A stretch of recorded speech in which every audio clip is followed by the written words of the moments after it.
Hey, this is Mark with Dave down in Teepee Basin in the southern Madison Range. We're looking at an avalanche that was triggered 2 days ago on Friday. We're here with a couple of guys that were there. So it was a group of 4 riders. They came in here. They were riding around. Mostly they came up and were riding on this lower angle part out behind the camera.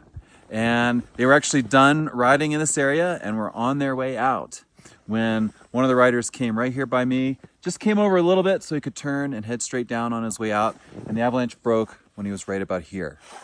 He was carried down and then ultimately buried with his arm and one foot sticking out of the snow. One guy was over here out of the avalanche and the other 2 were down there out of the way.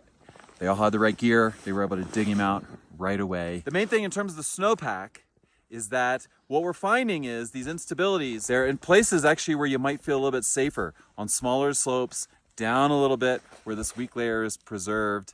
And in a lot of cases, they're in terrain where you might feel a little bit safer. But definitely the bullseye for where this weak layer and where this instability is kind of near Lionhead, southern Madison, and southern Gallatin Ranges, including this Teepee Basin area. A couple lessons that they told us were, 1, they were in a safe zone. They were intending to be in a safe zone. But when it was all said and done, they felt like it was a little too close. They didn't know how far the avalanche would run, and they probably could have been a little bit further away just to ensure they would have been safe. The other thing they said was, you can just never let your guard down. They had been playing in here. They hadn't triggered the avalanche.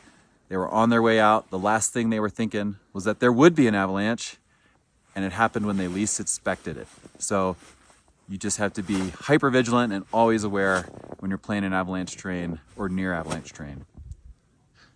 To really highlight that this problem is alive and well, on our way out from checking out the first avalanche, we discovered this avalanche, which was triggered right nearby by another group of riders the very next day, Saturday, February 22nd.